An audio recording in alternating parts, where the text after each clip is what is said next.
You can't be respected until you respect yourself. And most people?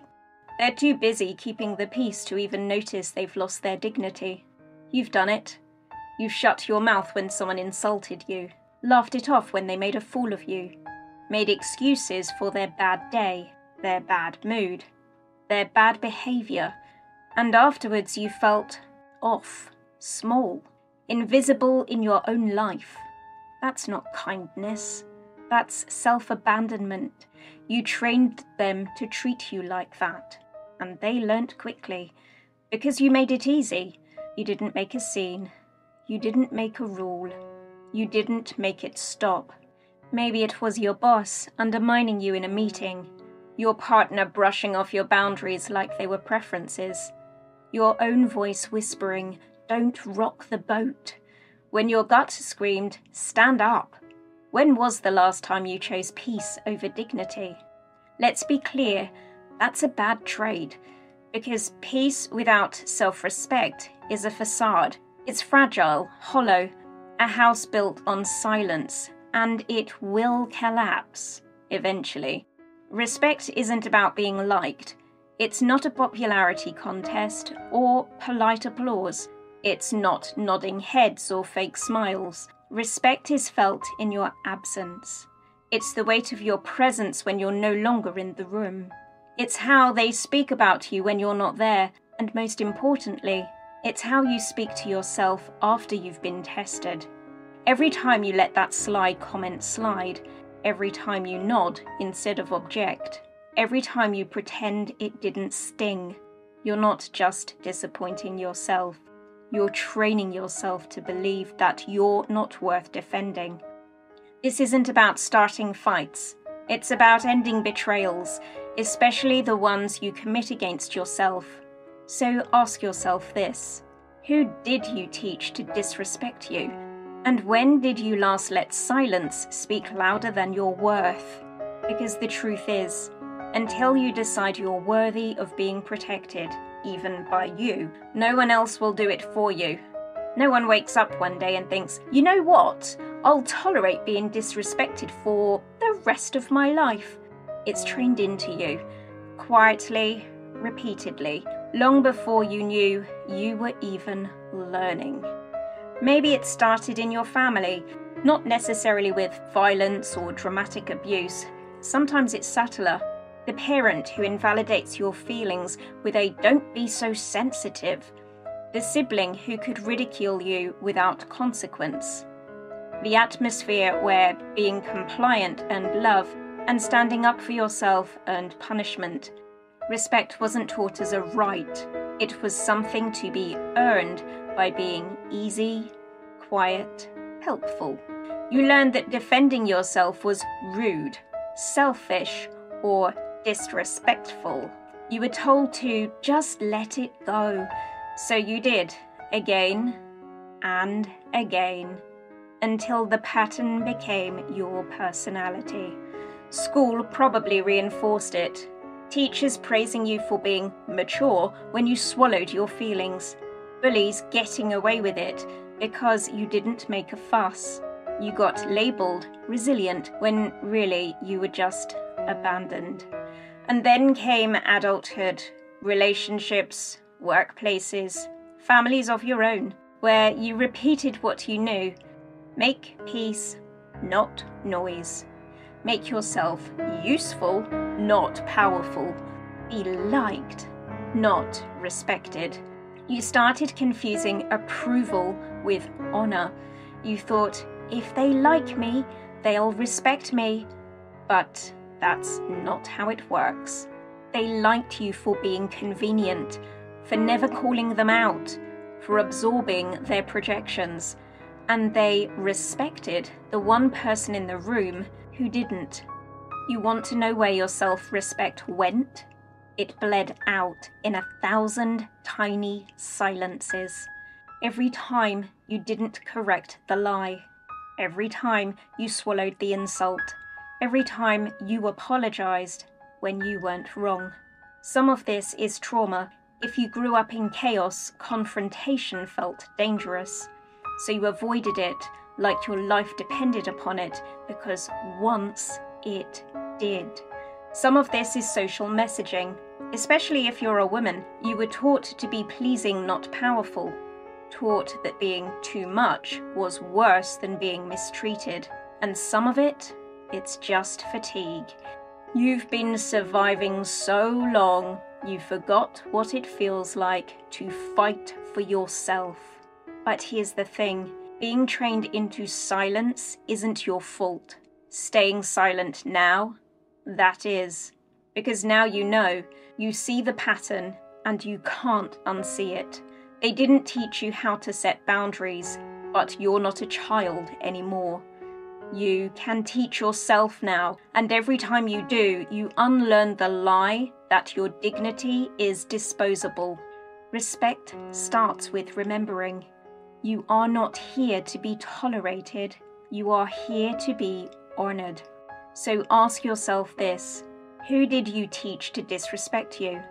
When did you last let your silence speak louder than your worth? Because the truth is, until you decide you're worthy of being protected, even by you, no one else will do it for you. The cost of silence isn't loud. It creeps in, subtle, steady, corrosive. You won't notice it in one conversation. You notice it in your body, in your breath, in the way you flinch at your own reflection. Every time you tolerate something you should have challenged, it takes something from you. Your energy, your confidence, your sense of who you are. You think you're keeping the peace, but it's not peaceful inside you, is it? It's restless. It's exhausting. It's rage, folded into silence and labelled being mature, and it leaks into your health, your sleep, your posture, your digestion, your patience, your bank account. You take more sick days, you overgive in your relationships, you undercharge at work. You attract people who reflect back the same dynamic, takers, manipulators, the emotionally unavailable, because on some level you're still broadcasting, I don't deserve to be respected. Let's be blunt. You become complicit in your own mistreatment, and eventually that wears away at the deepest part of you, your self-trust. You can't trust yourself to speak up. You can't trust yourself to walk away. You can't trust yourself to back yourself. So while life offers you a chance, a promotion, a partner, a platform, you hesitate, you shrink, you sabotage, because deep down you don't believe you deserve it. Not after you've let everything slide. You think the problem is them, but it's not. It's the echo. It's the belief you carry that says, this is all I'm worth. Do you know what chronic self-neglect looks like in a mirror? It looks like someone who's always tired, but never sleeps, who smiles but doesn't shine, who's always there for others but secretly hopes no one needs them because they're empty. That's the cost, the slow burn. Not a fire, not a storm. A steady erosion of your own self-regard, until one day you look around and realize no one treats you with respect. And worse, you don't either. Let's get this straight. Self-abandonment isn't neutral. It's violent. It's an attack on your own worth that no one else has to commit because you're already doing it for them. So here's the hard truth. Until you decide you're worth protecting, people will treat you like you're not, and they won't even be wrong. There's a guy, let's call him Adam. He's smart, reliable, the one everyone leans on when things go sideways. Work, he delivers. Family, he shows up. Friends, he pays the bill when someone forgets their wallet again. He's calm under pressure, keeps the group chat civil, knows how to de-escalate a room with a joke. People say he's got emotional intelligence, What they really mean is he's been trained not to rock the boat. And for a long time, Adam took that as a compliment, being the stable one, the reasonable one, the one who doesn't make things awkward. But lately, it's been catching up on him. It started in small ways. Colleagues speaking over him in meetings. His partner rolling her eyes mid-sentence, saying, "You wouldn't get it." Even his mates making digs and then calling it banter. And every time, he let it go. He told himself it wasn't worth the drama, but it gnawed at him, because the truth is he noticed. He noticed that they didn't treat everyone like that, only the ones who'd let them. One night, Adam's out at dinner. Big group. One of the louder guys starts mocking someone, not aggressively, but enough to make it sting. Adam knows it's wrong, wants to say something, but doesn't. He lets it pass. Then halfway through the meal, his name came up, a joke at his expense. Subtle. Something about how he's always playing it safe.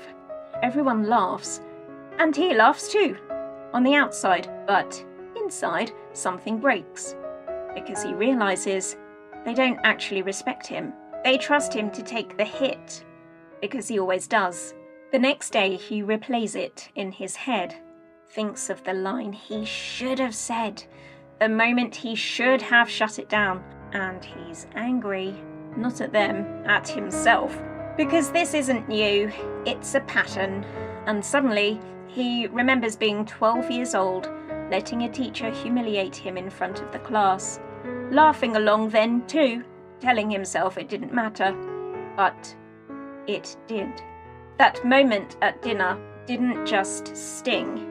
It uncovered every time he'd stayed quiet, when he should have stood tall.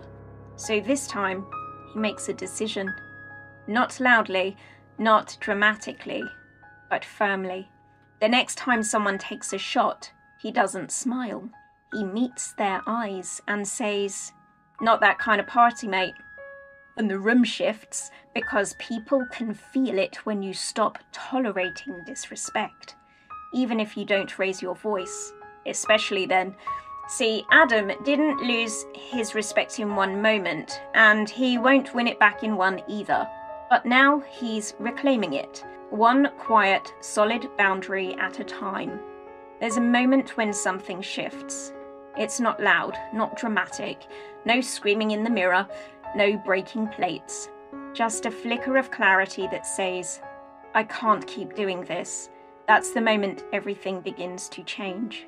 Not because they apologized, not because the world suddenly became fair, but because you stopped waiting to be rescued from the one thing you've been enabling. That's the awakening. The second you realize your silence wasn't peace, it was permission.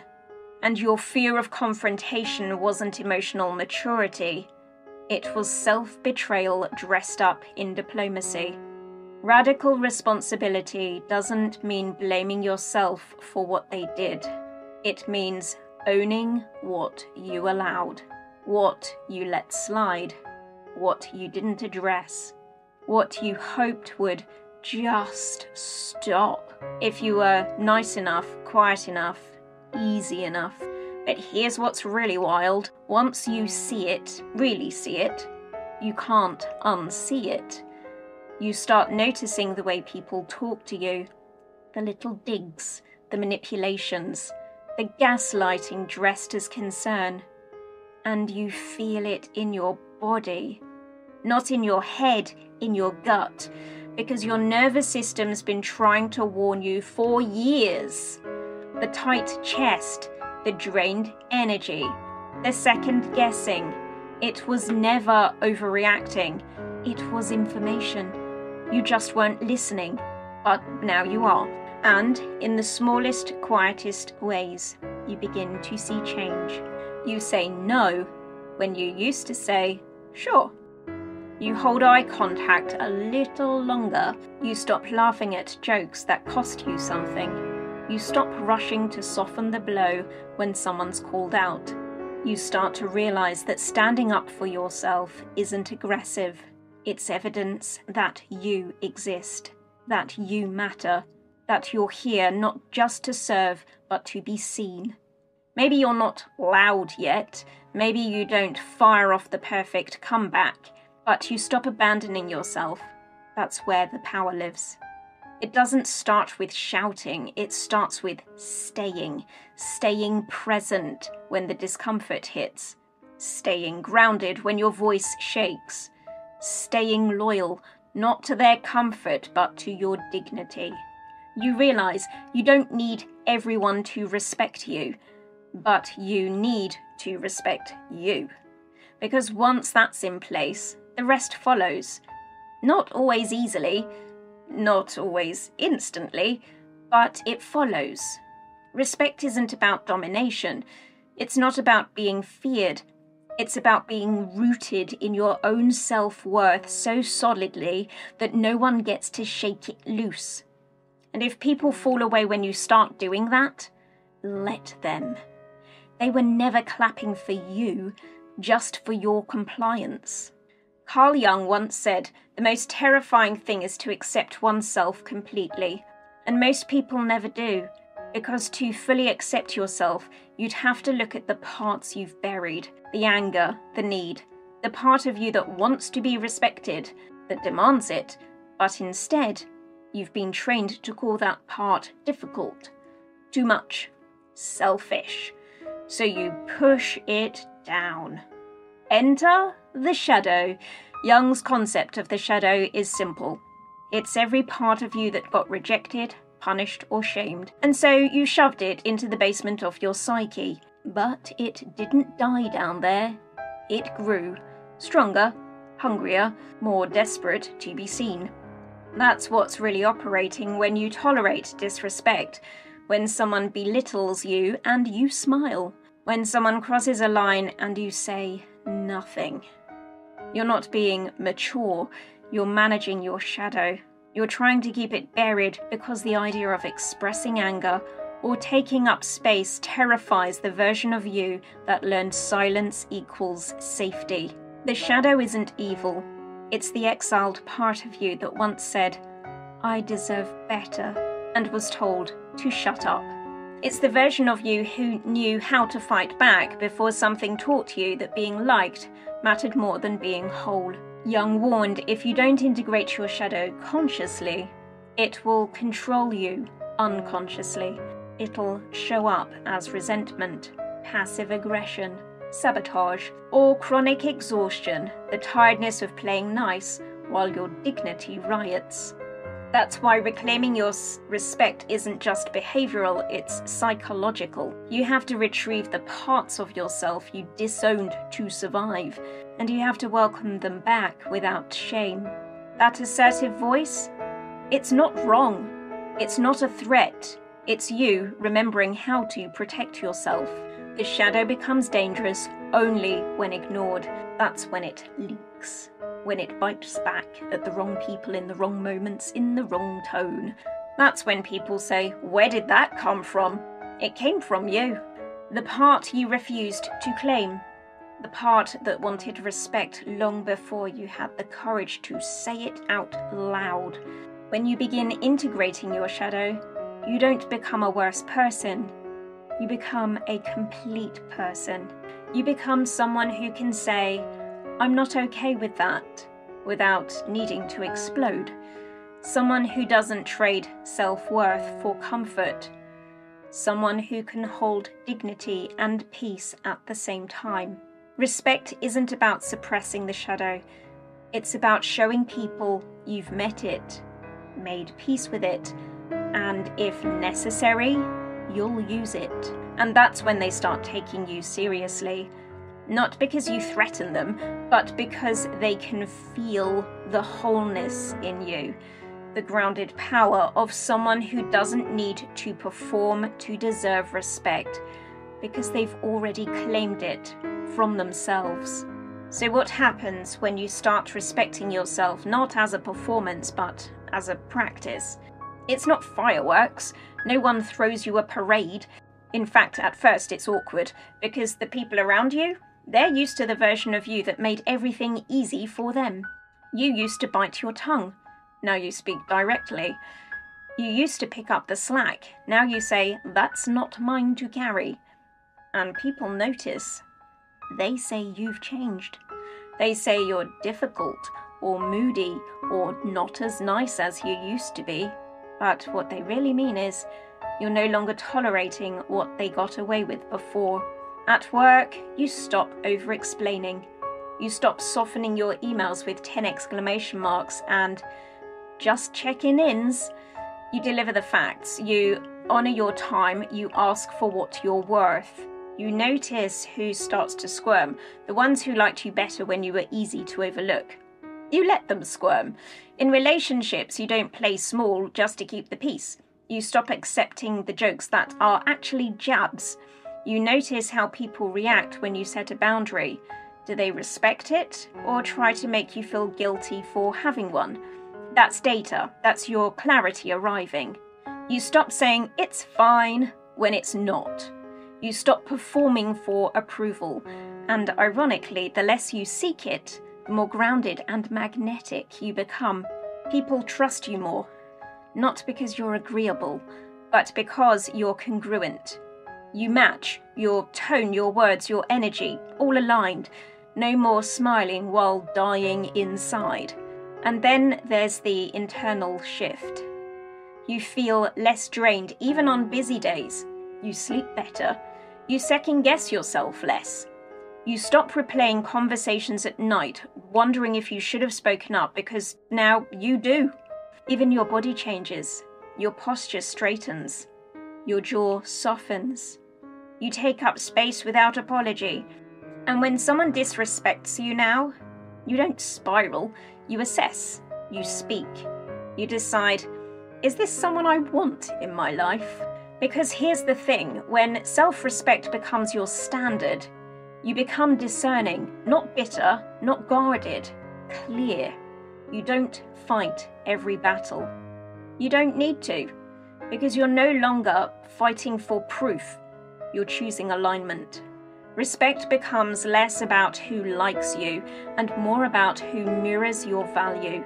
And when that becomes your compass, life gets simpler, clearer, more honest. You still disappoint people, but now you disappoint the right ones, the ones who were only ever there for your compliance.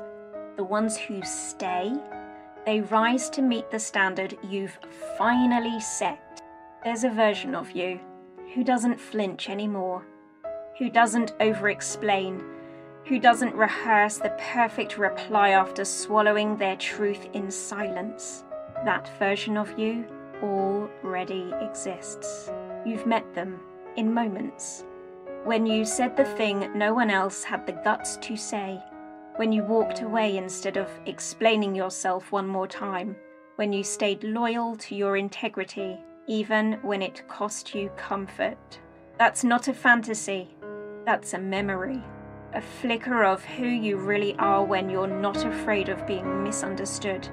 The future isn't about becoming someone else. It's about coming home to the parts of you that were exiled by fear, shame, or survival. The part that knows your value doesn't rise when someone sees it, and it doesn't fall when someone refuses to. You don't need to earn your worth. You need to embody it. That version of you doesn't panic when people pull away. They understand not all absence is a loss. Some silence is a gift. Some exits are upgrades. This version of you, they still feel everything, but they no longer apologize for it. They don't dilute themselves for someone else's discomfort. They don't negotiate their dignity to keep the vibe good. They hold their boundaries like gates, not walls. They invite respect by modeling it. And when respect disappears, they don't explain why it's wrong. They end it. You've been powerful this whole time, but you got convinced that your power was dangerous, that it would push people away, that it would make you unlovable. Here's the truth. Your strength won't scare the right people. It will magnetize them. Because grounded people feel safe around someone who knows who they are. You don't need to fight for your place anymore. You are the place. You are the standard. So now, ask yourself, who are you when you're no longer performing? Who are you when you're done shrinking to fit their comfort? You're not cold. You're clear. You're not mean. You're measured. You're not difficult. You're done. You don't have to be loud to be heard. You don't have to be liked to be respected. This isn't a reinvention. It's a remembering. Say it with me. I choose my strength, not their approval. I choose clarity. I choose to stop apologizing for who I am. You've been enough this whole time. Now you act like it.